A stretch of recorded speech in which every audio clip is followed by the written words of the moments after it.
Howdy, Outlaws. Welcome to another edition of Sippin on the Porch. And if you guys would, be sure to give this video the thumbs up, subscribe to the channel, and please share. Now, we're going to do things today a little differently. Raven's going to do our intro and introduce what we're going to be talking about today. Well, what we're talking about today on the porch is things you hear in the South. I'm not from here. And when I moved here 21 years ago, I had a lot of things to get used to. Now, I thought I had lived in the South. I'd lived in Louisiana. I've lived all over the place. So I thought it wouldn't be that different here. I was wrong. Very, very wrong. And I've had to learn a whole new language. So I've had to learn a new language too, but that's something we will talk about on another episode. Yes, he's learning Ravenese is what we like to call it. But so being from the South and being a transplant into the South is different. He is from the South.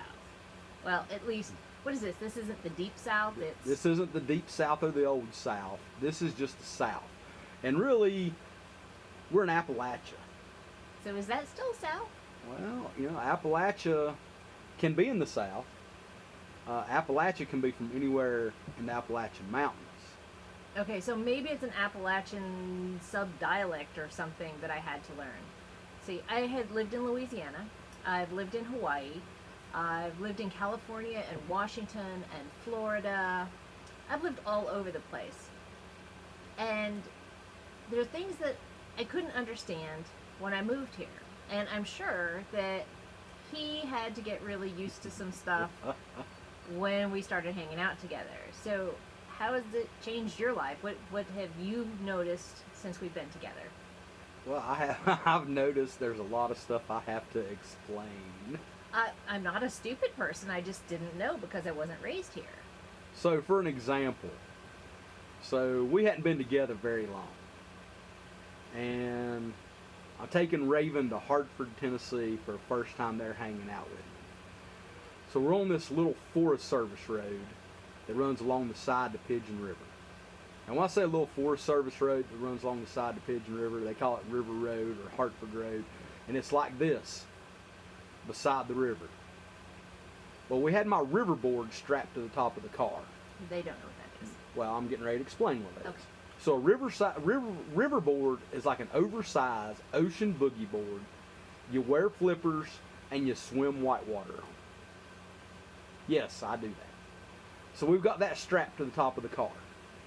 So, I'm not saying there may not have been alcohol or something else involved, but we get to where you enter the Forest Service section, I have her stop.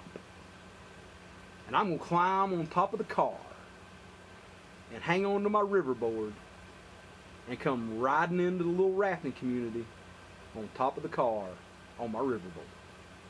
I thought this was fine. Okay, it sounds like fun. I'll drive. So what I say to her is like, all right, now drive like somebody. Then he climbs up on top of the car and gets on the riverboard and goes, And she takes off. yeah, because we were starting. Next thing I know, she's got to be running like 80 freaking miles an hour down this little mountain road like this, following the river.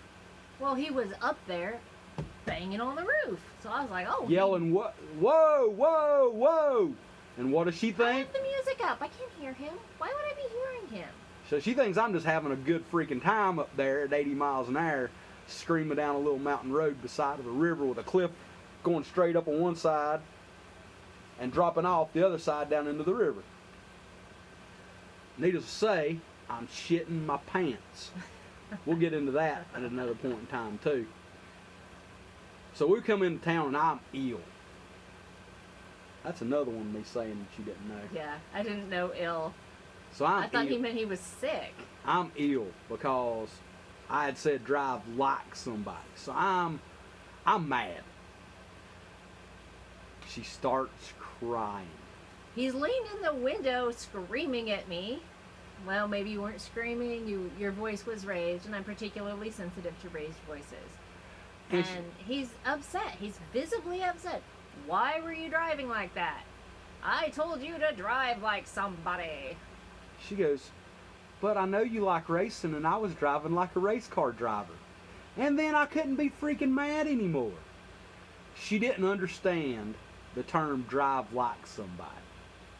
Well, admittedly, I was confused. Okay, so rewind all the way to the first part of the story, and when he goes to climb up on the car, he says drive like somebody. And I remember sitting at the wheel thinking, I wonder what he means by that. And then I thought, oh, he must mean like a race car driver, like he likes race car drivers. So I'll just pretend I'm one of those people. So no, that wasn't what he meant. So, yeah, I couldn't be mad anymore. She said, well, I thought you meant a race car driver. So then I had to explain to her that drive like somebody means drive cautiously. So if somebody tells you to drive like somebody or act like somebody, that's another one that I had to learn. Act like somebody is very much like drive like somebody. Don't show your ass, basically. Basically, that's exactly what it means. She nailed it right there. So you guys can take her word of advice on that. Another one that, we're driving along. We're on a little mountain road, coming out of a curve into a little straightaway. And this car comes screaming past us. As soon as we come out of the curve, they drop inside and they're gone. They're around us. I'm like, damn, they're hauling the mail. What does she say? That don't look like a mail car. Yeah. Who Who knew? Who knew that meant going fast? They're really going quickly. They're in a hurry. Hauling the mail. Did not know that. One of the things I had to get used to when I first moved here over 21 years ago was this. You're driving, and then you're waving. Okay, so where I'm from, where I grew up, if you wave at somebody, you know them. You know them fairly well enough to wave at them. So every time he would wave, I would say, "Who's that?" I don't know. Say, "What do you mean you don't know? Why are you waving?" He say, That's what we do. We wave at people. And there's different ways. Your hands on the steering wheel, right? There's 2 fingers. "What's that mean?" Howdy. Hey. Okay. That's what that means. Then there's you're still holding the steering wheel with your thumb. You throw your whole hand up. That's like, hey, how you doing? How's your mom and them? That's what that one means. So that would be for somebody you know. That's somebody you know.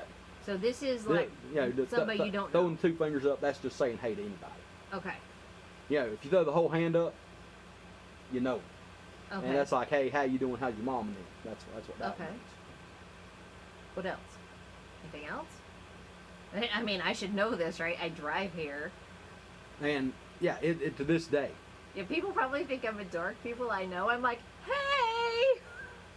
To this day, we'll be driving somewhere and we'll be someplace where the probabilities are we know no one. And I'll do the... And I'll say, who is that? Just out of habit, because I want to know who it was. Do we know that person? Okay, so here's a question. So you're doing the waving thing. Maybe it's the 4-finger, how's your mom and them wave. And how do you know if they're going to stop? Because people stop in the middle of the freaking road and chat all the time. As soon as you pass them, you glance in your mirror. If you see the brake lights come on, you put your foot on the brake. So they're looking in the mirror to see if you're putting your brakes on. Then you both stop. Then you back up. You're side by side. And you sit there and you talk about whatever, and you block the road up. And is there ever like an awkward moment where, like, you're not really sure if you're stopping, they're not really the handshake sit down, sort of like you're screwing up a handshake thing? Is there one of those while driving and I'm sure. potentially stopping? There's times you think you're going to stop and then you don't. There's times you keep going and you probably should have stopped. I mean, it happens. Do you ever like start to put on the brake and then laugh maniacally while you're driving off? Ha ha, I fooled you. Yeah, I've probably done that. How did I know? I knew. I just knew. So, those are some things that I had to get used to about Tennessee. So I guess like, subscribe, and share the channel. We're just getting used to posting videos and stuff, so we're in that awkward phase. Bear with us while we're in our awkward phase. Like, subscribe, and share, and we'll catch you later. See you later, outlaws. Don't do nothing I wouldn't do.